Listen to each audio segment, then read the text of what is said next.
मैं एम अली हैदरी आप सभी के लिए उर्दू पेडागोजी के बहुत ही इम्पोर्टेंट टॉपिक को लेके हाजिर हुआ हूँ, जिसमें हम लोग मेथड्स ऑफ एजुकेशन यानी कि तरीक़े तालीम, जिसको हिंदी में शिक्षण विधियाँ कहते हैं, उनको डिस्कस करेंगे।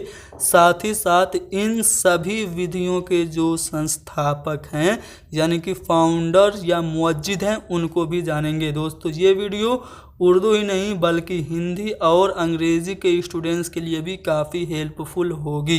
तो चलिए शुरू करते हैं। सबसे पहले बात करें मॉन्टेसरी तरीक़े तालीम की, तो मॉन्टेसरी तरीक़े तालीम की मुवज्जिद कौन है?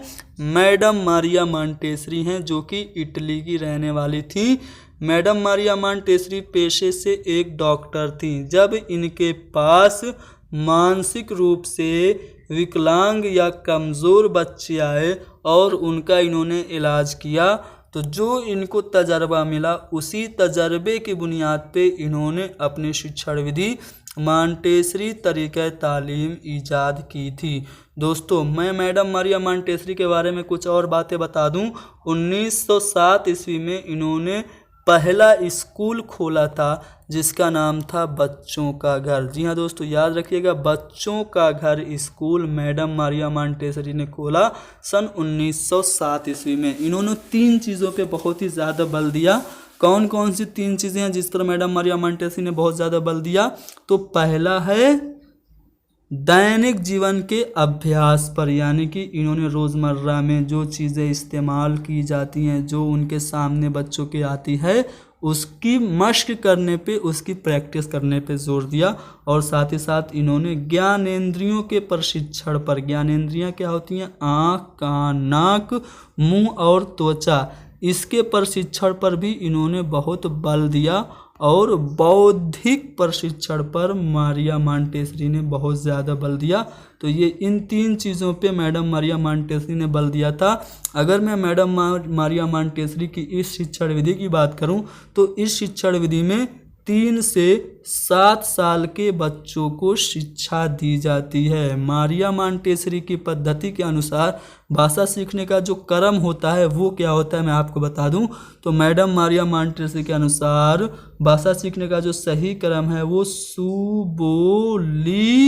प है, यानी कि सुनना, बोलना, लिखना और पढ़ना है। मारिया मॉन्टेसरी कह रहे हैं कि बच्चे सबसे पहले सुनना सीखते हैं, फिर बोलते हैं, उसके बाद लिखना सीखते हैं, पढ़ना सबसे आखिर में सीखते हैं।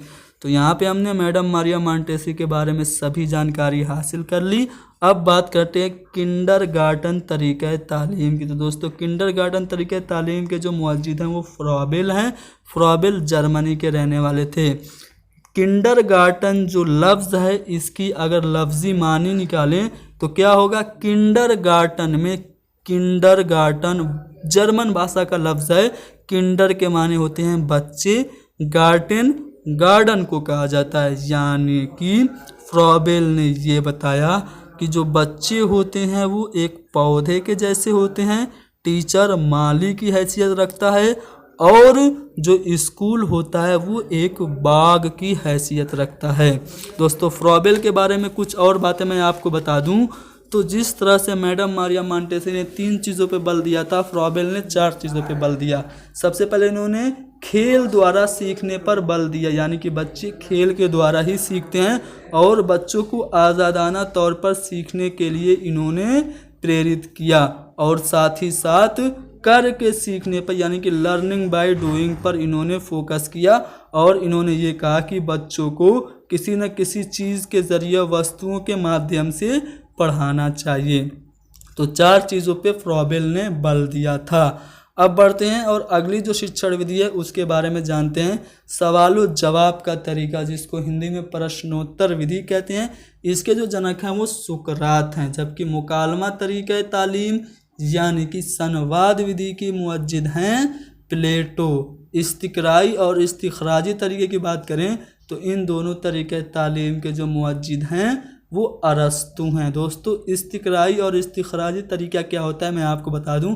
अगर इस्तिक़राई तरीका की बात करूं तो सबसे पहले इस्तिक़राई तरीका में हम लोग एग्ज़ाम्पल देते हैं और उसी एग्ज़ाम्पल की मदद से एक रूल बना देते हैं, जबकि इस्तिख़राजी तरीका में एक रूल पहले ही बच्चों को बता दिया जाता है और उसी रूल पे बच्चों को एग्ज़ाम्पल कराए जाते हैं।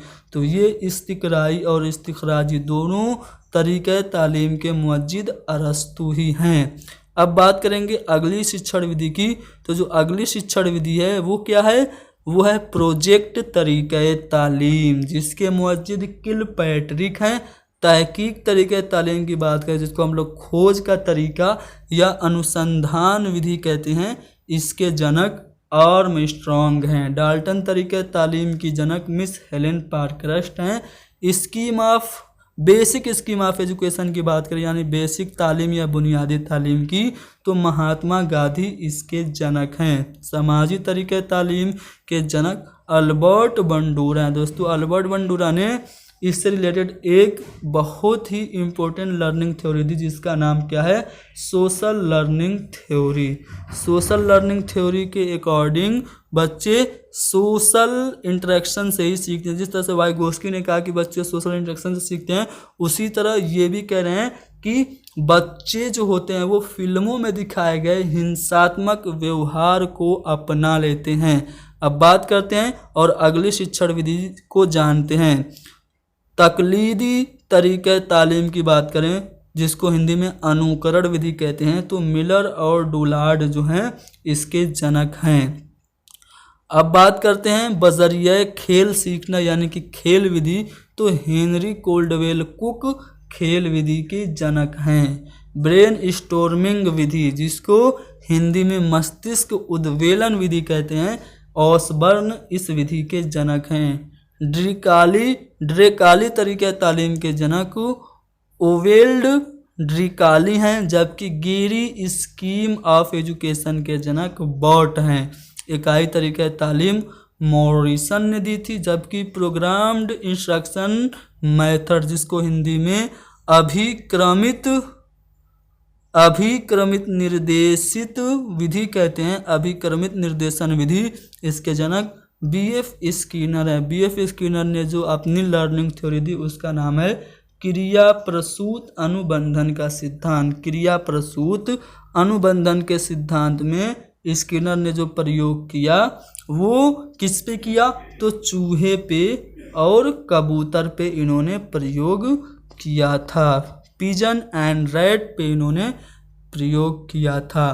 तो दोस्तों यहाँ पे हमने बहुत ही महत्वपूर्ण शिक्षण विधियों को यानी कि मेथड्स ऑफ एजुकेशन को डिस्कस कर लिया, जो कि सभी प्रकार की टीचिंग रिलेटेड परीक्षाओं के लिए बहुत ही इम्पोर्टेंट है।